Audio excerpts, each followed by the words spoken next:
Bismillahirrahmanirrahim. Alhamdulillah.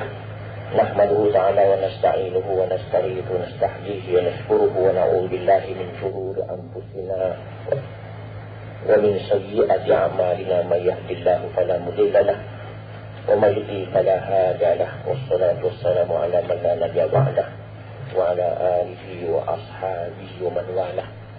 Wa bishrah li sadri wa yassir li amri wahlul 'uqdatam min lisani yafqahu qawli. Yang dimuliakan saudara pengurus majlis, kursi dan ahli masa masjid, dan imam, dan tuan guru, dan tuan haji, tuan-tuan dan tuan-puan, tuan-tuan yang dirahmati Allah. Alhamdulillah, kita bersama-sama merapatkan kesyukuran kepada Allah Subhanahu wa taala kerana pada hari ini kita dapat bersama-sama bermuzakarah sebelum kita mengerjakan Ratu Jumaat. Mudah-mudahan diberkati oleh Allah Subhanahu wa taala. Baginda Rasulullah sallallahu alaihi wasallam pernah menjelaskan, katanya, sittatu asya'a kunna gharibatun fi sittati mawadi'. 6 perkara. Keenam perkara ini menjadi dagang, menjadi pelik, menjadi satu perkara luar biasa pada 6 perkara. 6 perkara menjadi pelik, menjadi dagang, menjadi luar biasa pada 6 perkara. Yang pertama, al-masjidu gharibun fima baina qaumin la yusalluna fihi. Masjid menjadi dagang, menjadi pelik apabila berada di antara kaum yang mereka tidak sembahyang di dalamnya. Memang begitulah. Kalau kita lihat bahawa masjid ini menjadi tuntutan orang Islam, sibuk kita berusaha, berderma, bekerja siang malam untuk mendapatkan wang untuk mendirikan masjid. Apabila telah terdiri masjid itu, maka sibuk pula orang tidak mengisi masjid itu. Suka masjid itu besar. Betul lah, Nabi juga pernah menjelaskan dalam satu hadis yang lain, katanya, sayati zamanun ala ummati la yabqa minal qur'ani illa satruh wa la yabqa minal islami illa ismuh masajiduhum amirah amiratun. Akan sampai masanya pada umat aku tidak ada apa yang tinggal pada Islam itu melainkan namanya. Tidak ada apa yang tinggal pada Al-Quran itu melainkan tulisannya. Masjid mereka itu amirah, makmur, besar-besar, canggih-canggih. Ada masjid kita, sa'alam tak payah pakai paip lah, ulu tangan saja, air akan keluar. Canggihnya masjid zaman moden. Wa yakharabun al-huda, tapi hidayahnya tidak ada. Ini yang berlaku di zaman moden. Jadi maknanya masjid itu yang diharapkan kecantikannya saja. Kalau kita pergi ke Morocco lah, jumpa lah masjid baru siap, 1 bilion harganya, bukan main canggih lagi, terletak dalam laut, dan yang sayang pun tak ramai. Saya pun tak pergi pun tengok masjid itu. Saya tengok dah tahun lepas masjid Morocco itu, dan cantik, memang cantiklah dalam laut. Memang tegap, memang mahal, tapi waktu asar nampaknya satu baris pun tak penuh. Betul lah Nabi kata.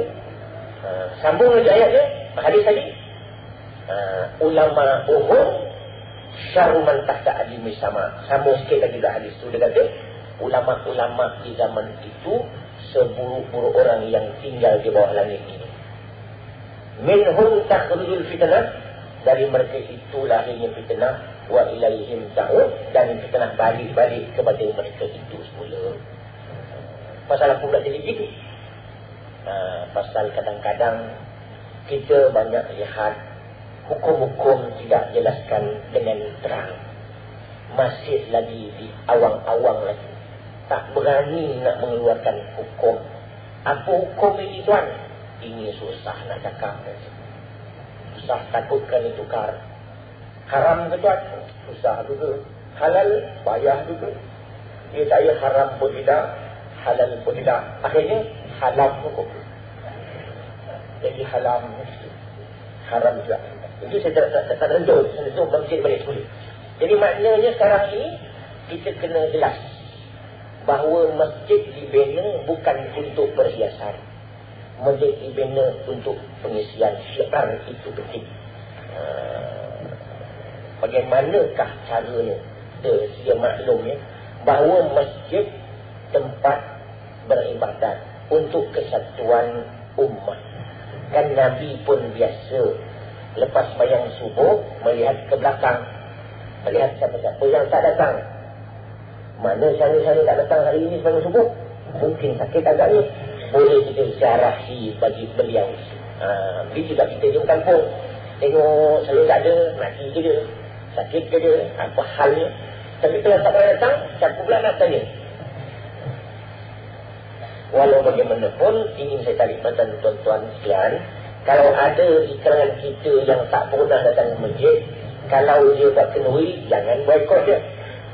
Kita kena, masa inilah nak pergi rumah dia untuk nasihatkan dia. Agaknya dah lama tak datang masjid agaknya. Agaknya besok boleh kot. Ini masalah kita pula. Bila dia datang, kita tak apa mimpi mana tadi. Ini masalahnya. Dan seorang inilah yang nak jaga hati dia. Nak jaga hati dia supaya dia bermesra, supaya dia rajin, supaya dia sayang ke masjid.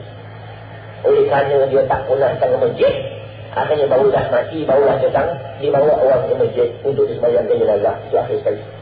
Ini dia. Itu masih maklum. Sembahyang jamaah merupakan kesatuan ummah. Pangkat ke mana pun datang lambat belakang. Tapi biasa pula kita ni yang datang awal tu datang, yang datang lambat tu depan. Itu yang melangkah-langkah awal saja.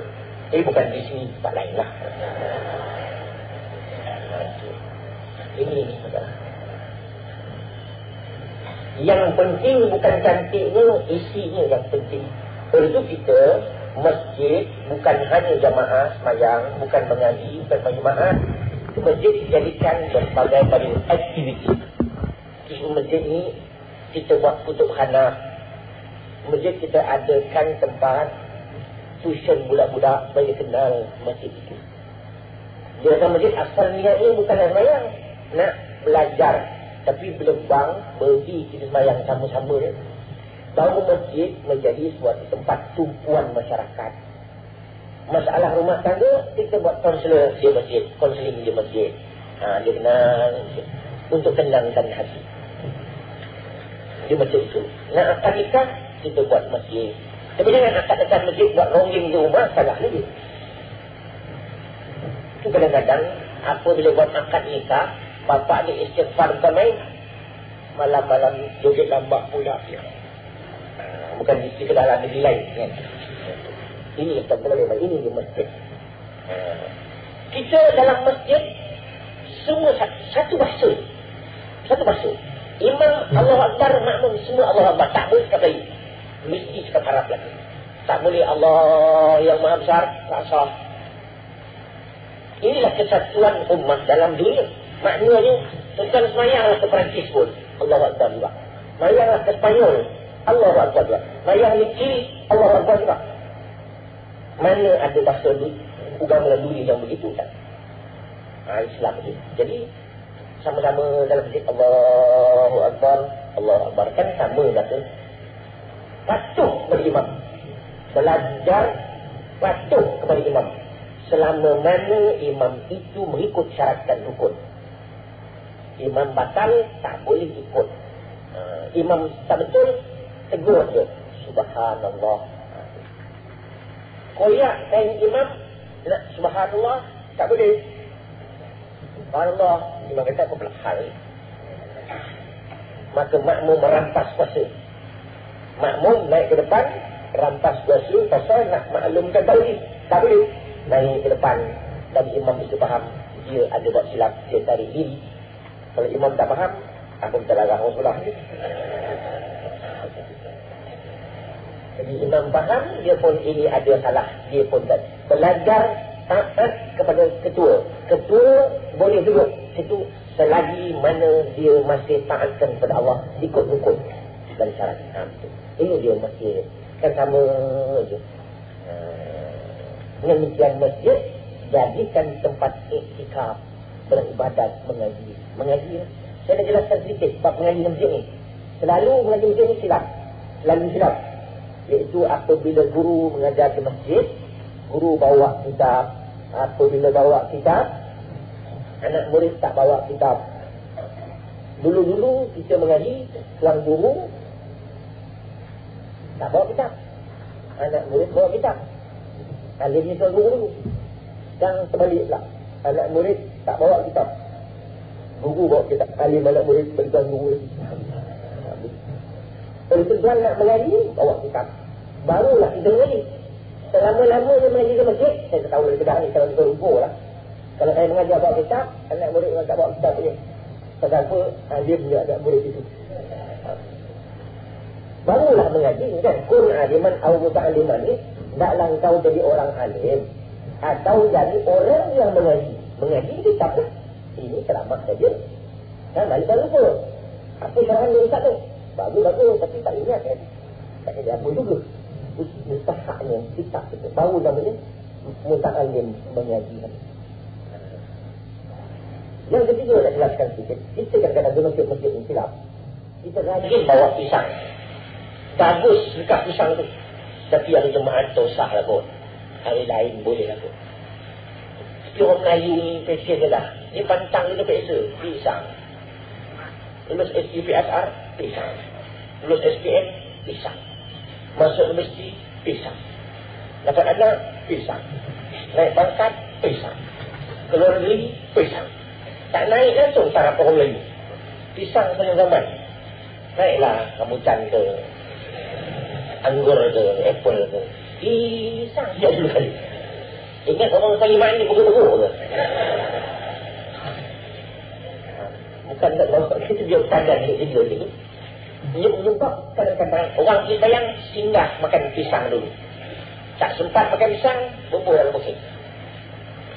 Tengah serukuk, menggolek-golek pisang. Habis bab masjid. Yang kedua. Jadi kita, usaha kita ialah memakmurkan masjid itu.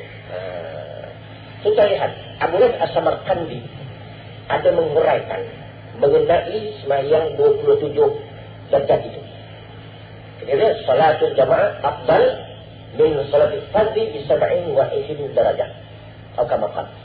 Sembahyang berjamaah lebih bagus, lebih aula, lebih afdal daripada sembahyang seorang diri sebanyak 27 darjat. Abu Ras As-Samarkandi kira 27 itu. Makna daripada rumah. Turun rumah jalan kaki itu kira satu. Bertenang itu kira dua. Sampai masjid, naik tangga, Allahumma ftahli abwaab rahmatik, tiga. Memberi salam kalau ada orang dalam masjid, 4. Habis dia kira begitu. Ingat ya, kalau orang ada, Assalamualaikum. Kalau tak ada, Assalamualaikum wa ala ibadillahi sholihin. Jangan masuk orang tak ada, Assalamualaikum. Tu, Waalaikumsalam. Sudah, siapa yang buat tu? Baik. Dia kira begitu. Dan sunat kita sembahyang, sunat tahiyatul masjid sebelum bersalam. Tu saya jelas tu. Sunat ni, tapi saya tu tak boleh buat. Pasal kalau masjid orang salam, ulur jugalah. Hukum ni tak. Hukum tidak sunat bersalam sebelum sembahyang sunat tahiyatul masjid. Allah dulu.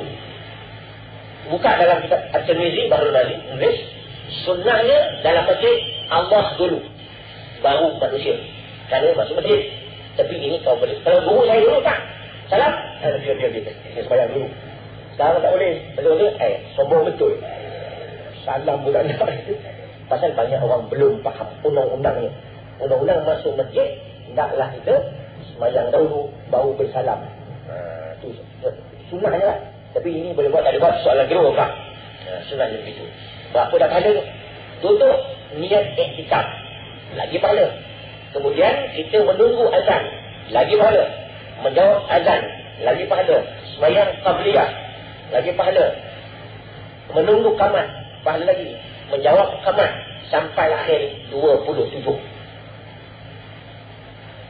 Dia. Itu sempurna 27 apabila sembahyang di masjid. Yang rumah pun dapat juga pahala yang tu sempurnanya jika satu-satu itu ialah apabila kita sembahyang di masjid. Di samping dia kata kalau imam salah diperbetulkan bacaan imam itu kalau disangkut dan sebagainya. Itu sebabnya makmum yang tiga di belakang mesti makmum-makmum yang boleh menggantikan imam itu. Kalau rasa tak boleh ganti, jangan duduk di belakang. Kalau imam silap, siapa dia jadi imam? Tiga-tiga tak baik. Tak kuat. Oh dah lah, tetapi tak ada, tak berkepala, tak susah. Begitu. Habis. Kemudian, sambung. Yang kedua. Wal-mushafu gharibun fi manzil qaumin la yaqra'una bih. Yang kedua, mushaf Quran menjadi dagang apabila berada dalam rumah yang orang tak baca pun Quran tu. Sifat orang suka dapat Quran free. Berderet dia orang datang untuk agama, apa hal? Nakkan Quran free. Quran rumah baca tak? Quran rumah pun tak boleh baca lagi. Tak habis pun baca. Dia suka banyak Quran dalam rumah. Kalau mati senang, kalau masuk senang. Pasal orang Melayu rajin begitu. Rajin orang menyimpan Quran tapi tak rajin baca. Ini saya tarik perhatian tuan-tuan sekalian. Kita ini Quran kena rajin baca. Kena rajin baca. Sekurang-kurangnya paling kurang komen dah tu. Setahun sekali tamat itu ke komen dah tu. Atau 6 bulan, atau 3 bulan, atau sebulan. Kita lihat di bahawa Sayyidina Uthman Ibn Affan di waktu malam baginda bersemayang tahajud, ada setengah dapat 2 rakaat, setengah dapat 4 rakaat, tamat 37 satu malam. Orang kaya tu. Kita ni kambing ada 2 ekor, lembu ada 1 ekor, ke masjid pun dah tidak. Selisih sekali. Kambing balik semayang maghrib, lembu pun balik. Kita pula ke pasar malam, selisih. Mana pagi pasar malam ni, mana ming main maghrib. Jadi maknanya selisih. Dengan demikian, sedangkan Quran masih ingat ya. Abdullah bin Mas'ud, pernah orang tanya dia, wahai Abdullah, hati saya tidak gembira, tidak tenang, risau, apa yang saya buat? Engkau bacalah Quran kan? Atau engkau dengar orang lain baca Quran? Atau engkau dengar syarahan-syarahan agama, nasihat-nasihat agama? Kalau tidak tenang dua hatimu, mintalah Allah Ta'ala hati yang baru. Hati itu bukan hatimu lagi. Dah baca Quran pun susah hati juga. Minta kita barulah, supaya lain. Ini kuatnya Quran kita. Jadi maknanya sekarang ini Quran kita kena rajin-rajin baca. Jangan di masjid bersusun Quran. Baru Quran tu tidak sampai ke sudah. Tak pernah buruk Quran. Tak pernah disentuh oleh orang. Kita pesankan. Maknanya kita kena memperbanyakkan membaca Al-Quran. Di samping kita, maknanya sekarang ini Quran kita kena rajin-rajin baca. Jangan di masjid bersusun Quran. Baru Quran tu tidak sampai ke sudah. Tak pernah buruk Quran. Tak pernah disentuh oleh orang. Kita pesankan. Maknanya kita kena memperbanyakkan membaca Al-Quran. Di samping kita mengetahui isi dia. Jadilah baca Quran, ta'ammul sikit, tengok makna dia, apa makna dia. Apa erti dia. Jadilah, dah lama Quran ni. Maknanya kita cuba ikhtiarkan supaya kita buat satu jadual membaca Quran. Pagi-pagi sebelum baca surat khabar, Quran dulu. Selalunya surat khabar dulu, baru Quran. Ada Quran pada sudah betul. Hari kursi pula, lagi banyak surat khabar. Hari Minggu lagi banyak surat khabar. Quran tak baca. Sebaring jadilah nak tidur itu sekurang-kurangnya kita bacalah sebaring. Bismillahirrahmanirrahim. Nun wal qalam ma yasturun. Jadilah yang banyak sangat tadi. Sadaqallahul azim. Tapi melampau sangatlah. Banyak itu pun. Sekurang-kurangnya dibaca. Tak dapat nak tidur subuh-subuh. Lepas main subuh, cuba kita jadikan satu amalan harian. Amalan harian baca Quran. Jangan. Masalah begini, kita ni jadi malas. Tempat kita selalu berduduk tu, letak Quran tepi. Letak Quran tak ada hal. Elok. Maknanya lepas Quran, lepas bayang, lepas duduk situ. Terus baca Quran. Jangan letak lemari kunci. Letak lemari kunci adalah cari kunci tak ada pula. Ada alasan. Ada alasan. Alasan sendiri je. Quran. Macam kunci tak ada. Kita sendiri buat alasan. Letakkan mana semayang, kita senang semayang perlu sekali rumah, letak tepi tu Quran. Sampai masuk sekali je. Terus baca. Itu kita buat gitu. Tandakan kita punya bacaan tu. Bila sampai bila sampai ayat berapa? Gitu-gitu. Dia perlu. Jangan Quran letak di rumah tapi tidak dibaca. 3. Wal Qur'anu gharibun fi jawfil fasiq. Quran itu menjadi pelik berada di rongga orang fasik. Oh, pandai. Quran pandai dia. Macam sekarang ini sudah ada orang kononnya memperjuangkan Al-Quran, hadis tak tolak. Ini masalah. Kita pun pelik juga. Allah Ta'ala berfirman, fa in tanaza'tum fi syai'in farudduhu ila Allah Rasul. Kan, kalau kamu berbalah-balah dalam satu perkara, baliklah kepada Allah, yakni Al-Quran. Baliklah kepada Rasul, ini Al-Hadis. Kalau hadis pun ditolak, macam mana nak buat tu? Tuan-tuan nak sembahyang macam mana? Nak sembahyang macam mana kalau hadis tak dengar? Aqimus solat, sembahyanglah kamu. Sembahyang macam mana tu? Memanglah zaman-zaman moden ini, kalau Nabi pernah mengatakan bahawa akhir zaman sataftarqu ummati ala salah satu sabain firqatan qulubin nar ila ma ana anu ashabi. Umat aku nanti akan berpecah sebanyak 73 pecahan, kesemuanya masuk neraka melainkan apa yang aku bawa, apa yang sahabat aku bawa. Maknanya kalau cakap Nabi tak nak dengar, habislah. Dia kata semayang 3 waktu aja. Jenis terjemah Quran ikut kepala sendiri. Dan Nabi kata man fassara Quran bi ra'yihi falyatabawwa maq'adahu minan nar. Barang siapa yang menafsirkan Quran menurut fikirannya sendiri, hendaklah dia mengambil tempat tinggal dalam api neraka. Senang-senang terjemah Quran. Mana boleh suka-suka begitu? Mesti nak menghuraikan, nak menafsirkan, nak mentakwil Quran asal mesti Nabi. Senang. Yang bawa siapa? Yang pandai. Ada perkataan-perkataan yang tidak diketahui, ada unsur-unsur yang tidak dipahami. Siapa yang akan mengurutkan kata Nabi tak nak dengar? Umpama Quran kata, innama harama alaikumul maitah. Sungguhnya Allah mengharamkan kepada kamu bangkai. Kita makan bangkai?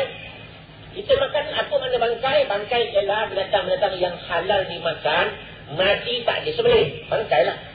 Atau binatang yang haram dimakan, walaupun disembelih, bangkai juga. Ataupun bangkai itu dipotong daging sedikit masuk binatang hidup. Kambing gemuk sangat, nak sembelih sayang, potong perut dia sikit. Sekilo itu masak. Apa punya bangkai lah.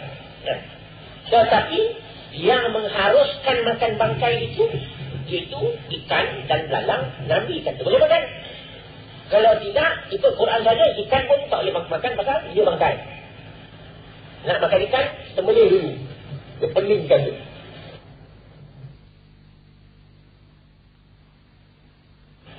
Nabi wahid lana maitatani wa daman. Kita dihalalkan 2 jenis bangkai, 2 jenis darah. Bangkai itu ialah ikan dan belalang. Ikut Quran, belalang pun kena sembelih, ikan pun kena sembelih. Gitu. Memang Quran berkata, wahai lakum la itu saya bahar. Kamu dihalalkan memburu binatang laut. Buru saja makan, belum lagi. Makan kena sembelih. Nabi kata boleh makan bangkai itu ikan dan belalang. Dan darah pun haram. Dan Quran kata. Tapi boleh makan 2 jenis darah. Nabi yang sebut. Iaitu hati dan limpa. Wadamani. Lana maitatani wadamani. As-samat wal jarat wal kamil wal tihal. Hati dan limpa. Itu kan darah. Darah yang beku, yang halal makan. Siapa yang menghalalkan? Hadis menghalalkan. Dan mereka berkata, Assalamualaikum tak ada. Yang ada, Salamun alaikum. Macam-macam dia buat. Cara nak buat, nak condemn. Dia kata dia jemaah Quran. Tetapi dia rajin surat daripada saya pun rajin surat dulu. Setiap minggu dapat surat. Dia condemn hadis ulama ni. Ulama ni padri belakang dia kata. Ulama ni menipu semua. Contin-contin dalam ulama Persian. Itu mana akhlak ni? Akhlak di mana tak kalau dia jemaah Quran. Dan sebagainya, banyak lagi lah ayat-ayat lain yang dia kata semayang 3 waktu saja. Iyalah Nabi Tuhan sebut 3 pagi, tengah hari dan awal malam. Maknanya pagi subuh lah, tengah hari itu zuhur dan asar lah, malam maghrib dan isya lah. Sudahlah tu. Kan kau takwil sendiri, baca sembahyang langsung dia bagus. Lagi senang. Wa aqimus solat. Cari sembahyang duduk bawah ni sembahyang silap. Kan ada orang takwil kat sembahyang innas apa ni? Dia kata sembahyang itu ingat saja. Kan satu jenis ajaran di Malaysia ini sembahyang pun tak payah. Temenung innas solat al-zikri. Sembahyang itu ingat saja. Dah sembahyang. Dah. Ingat saja. Kan senang itu bagus. Dia heran makan pula dia. Tengok orang nasi ingatkan makan sudah. Tak mahu pula itu. Ini dia yang nak jelas. Zaman akhir-akhir kita lihat banyak pengajaran-pengajaran begini sebenarnya. Ada pengajaran baru untuk memudahkan orang yang mudah. Orang yang memang mudah. Satu pengajaran di Selangor, belah pantai barat Selangor. Ada golongan-golongan yang berjubah belakang. Tak sembahyang. Dan dia kata kami ini sudah dapat makam yang terlalu tinggi. Pakai jubah semua. Sembahyang, saya ada makam yang tinggi. Tapi mereka merokok. Orang tanya dia, tuan-tuan nak makam tinggi, mereka merokok. Oleh kerana makam terlalu tinggi, nak rendahkan sikit, dia tak rokok. Ini sudah berlaku di Selangor. Jubah belakang. Maknanya, ini pengajaran-pengajaran yang wujud dalam masyarakat kita yang kita terpaksa berhati-hati supaya jangan terpengaruh dengan ajaran mereka. Ada yang mengatakan awak masuk ajaran ini, awak akan terus masuk syurga. Macam bapak dia punya je syurga. Ini masalah. Macam Kristian juga. Kristian kan ada pernah jual syurga dulu. Siapa yang tak masuk syurga, kena bayar. Orang kaya bayar 500, 1,000, 2,000, 20,000, 30,000. Orang miskin tak masuk syurga pula kan. Sama ada orang miskin pandai, saya nak beli neraka lah pula. Kata di pada itu neraka murah. Berapa bayar lah. Belilah neraka tadi. Pada dia pun sain. Orang miskin pandai, orang tuan neraka saya punya dia kata. Tuan nak buat masyarakat, bila buat lah dengan bimbang. Saya kontrol neraka. Ini sijil lah buat lah. Tak pening bagi itu. Terpaksa dibeli balik sijil neraka tu berpuluh-puluh ribu pula. Untuk orang miskin. Ini kes jual surga. Ini terenggaskan. Maka Quran. Jadi Quran ini yang jadi masalah kita adalah Quran itu duduk di rongga orang-orang fasik. Maknanya kadang-kadang dia cakap hal Quran bukan mensokong Quran lagi. Quran merupakan pelbagai Islam. Quran merupakan suatu undang-undang Islam. Quran merupakan suatu cara hidup orang-orang Islam yang mesti ikut Quran ke semua. Tapi yang malangnya, yang ikut separuh saja. Bukan separuh, sikit sangat ikut. Yang lain tak ikut. Maknanya, sembahyang ikut Islam. Puasa ikut Islam. Haji ikut Islam. Kalau haji ni orang Islam bukan takut kalau tak sah. Itu sebab ni kalau kita ke Mekah, dia nak soal jawab tu, ada tu dia jawab. Tawaf bagaimana, balik tu begitu ke. Takut no, tak sah tu. Bawa haji tu. Bukan main takut timbang. Khusus betul-betul. Wa ahramtu biha arba'a raka'atin. Adaan makmuman dah ta'ala. Nak jaga no, takut tak sah. Jadi bagaan umrah lah. Tetapi masalah lain dia tak jaga. Masalah hukum Allah Ta'ala dia tolak begitu. Jadi saya dah ringkas cerita begini. Kita masuk konsepkan. Saya pesan begini sama kita ni. Sama-sama orang Islam ni. Mudah-mudahan kita masuk surga sama-sama. Mudah-mudahan kita akan diredai oleh Allah SWT sama-sama. Saya pesan satu je. Ada tindak tuan. Kalaulah kita faham hukum Allah Ta'ala ni, lebih selamat diam-diam saja. Lebih selamat hukum Allah Ta'ala ni, jangan cakap diam-diam. Jangan cakap, ini tak ada. Mana pusing. Dalam negara Malaysia, Malaysia Majmuk tak boleh. Jangan cakap. Mengaji hukum tu tak mengaji diam-diam. Kita beriman kepada Allah Ta'ala ni. Kita beriman kepada Al-Quran. Beriman kepada masyarakat. Beriman kepada hukum Al-Quran. Jangan cakap. Lebih selamat daripada cakap.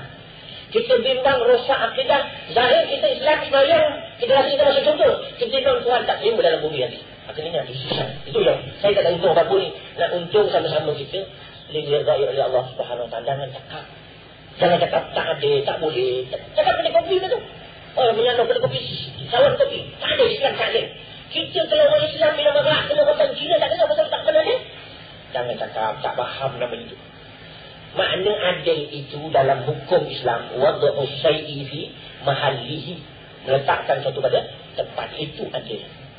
Dalam kamus Dewan Bahasa yang dulu ni, yang baru saya tahu dulu, kalau saya rajin baca kamus Dewan lah. Saya tak baca, bapak saya buat kamus.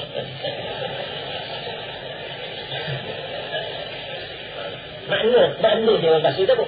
Makna adil itu ialah sama rata, tidak menyebelahi mana-mana pihak. Itu makna adil dalam Islam tak meletakkan sesuatu pada tempatnya. Cina dia menolak, memang tak ada urusan pasal adil lah tu pasal di Cina. Islam dia kena urusan pasal dia Islam. Contoh ada dua orang anak, seorang laki-laki, seorang perempuan. Adilnya ikut Islam, seorang belikan songkok, seorang belikan tudung. Kan? Ikut adil bahasa Melayu, dua-dua beli songkok.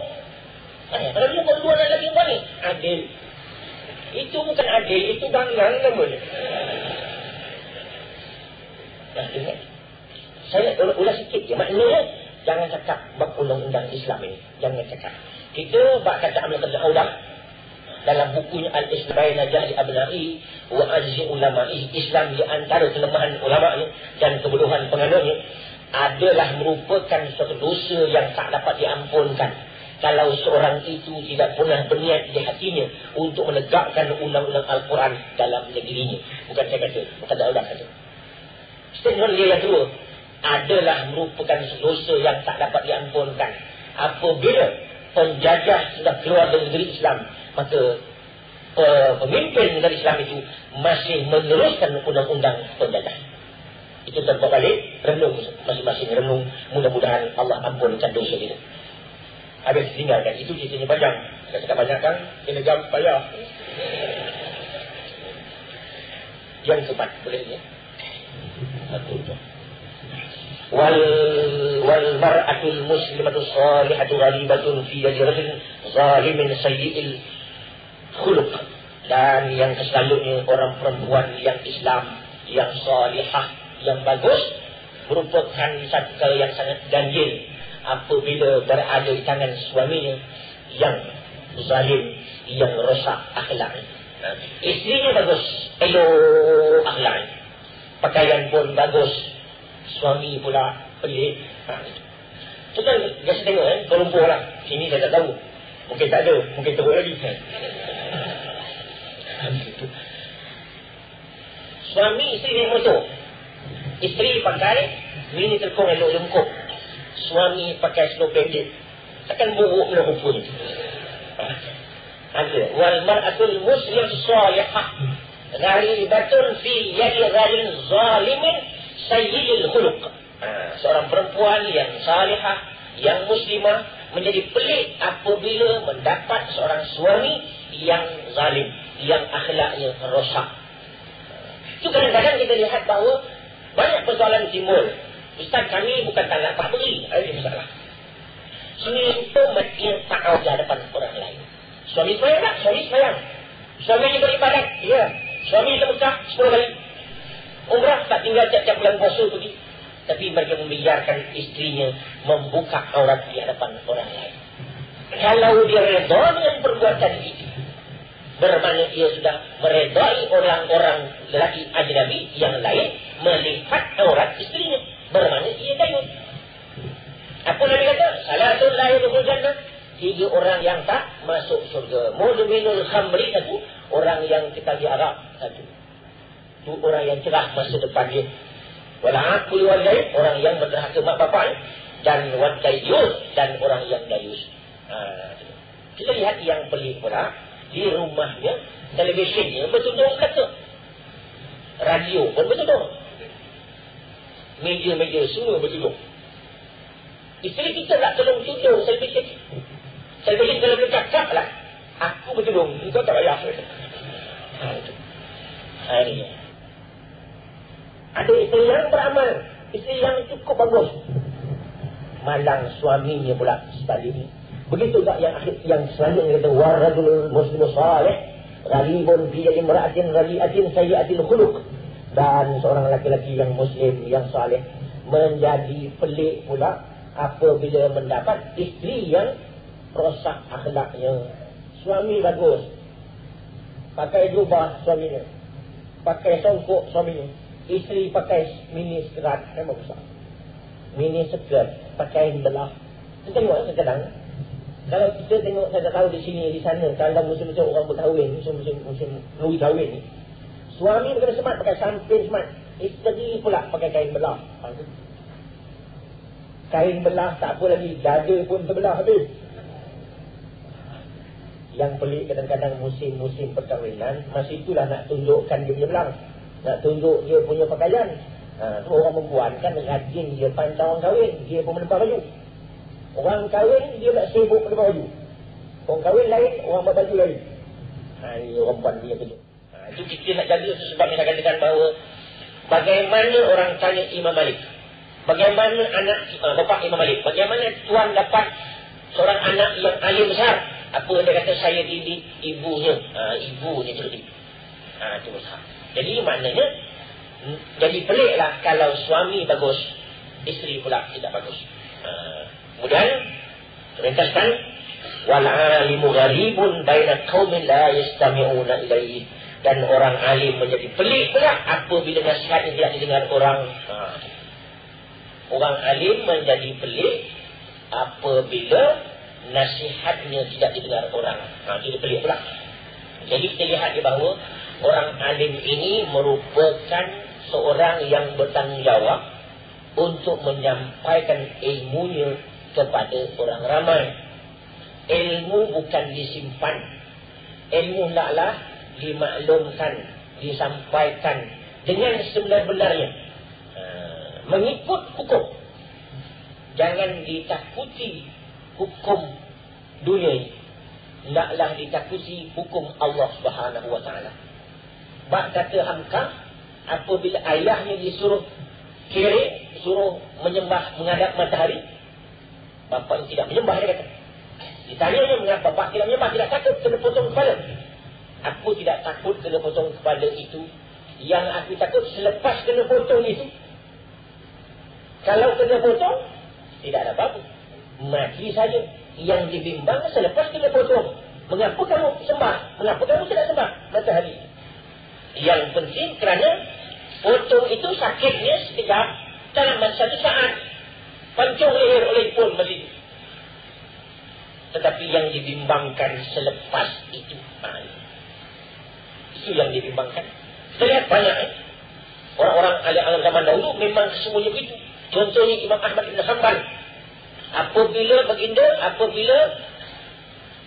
Imam Ahmad bin Hanbal membuat fatwa yang bercanggah dengan pemerintah. Imam Ahmad mengatakan Quran itu kalim. Kerajaan kata Quran itu makhluk. Bercanggah, tangkap. Kerajaan Abbasiyah dia kata tangkap, dia masuk jail. Dia dulu tak ada apa-apa. Akhirnya tukang hutan, kerajaan perintah hutan dia. Dia sanggup hutan. Pada setelah itu cabut kainnya. Apa dia kata? Engkau hutanlah aku, dia kata. Engkau hutanlah aku, kata Imam Ahmad. Tetapi jangan sampai terbuka aurat aku. Hutan lah. Begitu dia. Bukan dia takut dengan hutan tu. Dia tak mau auratnya terbuka. Gitu. Hutan tak mau. Mereka cerita ni. Ketika itu, ulama-ulama yang wujud zaman itu pergilah nasihatkan dia. Dia kata, sudahlah, sudahlah. Tarik balik, dia ikut kerajaan sudah. Makna zaman itu pun sudah ada orang sanggup sokong kerajaan. Mengampu sila sudah wujud dah. Zaman itu sudah ada orang mengampu kerajaan. Zaman sekarang lagi banyak. Jadi yang sini dia pergi ditanya wahai Imam Ahmad, sudahlah, jadi kuranglah, tarik lah. Meletak tarik. Tak tarik. Yang seronoknya ialah sebelah dia itu ada orang kena-kena. Sebelah dia, member sebelah. Orang sebelah tu sempat cakap dia, tuan, jangan tarik tuan, kata orang sebelah tu. Jangan tarik fatwa yang tuan beri itu, tetapkan juga, teruskan juga.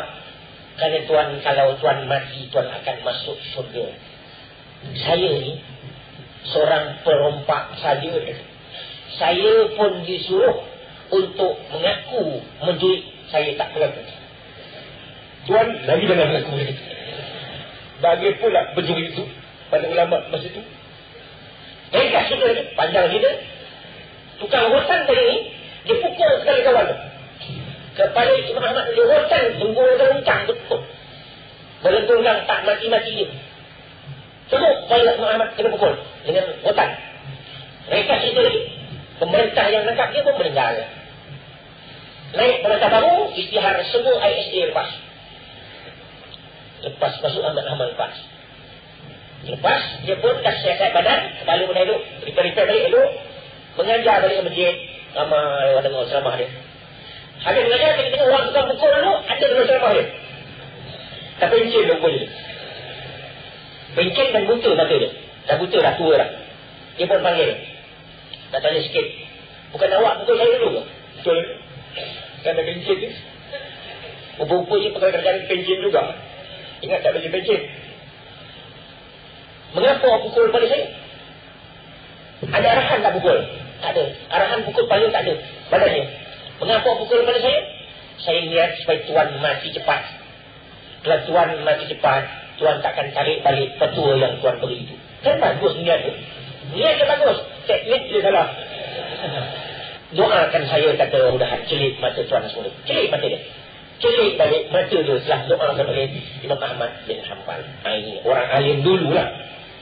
Banyak imam-imam dulu ni kena seksa dan sebagainya.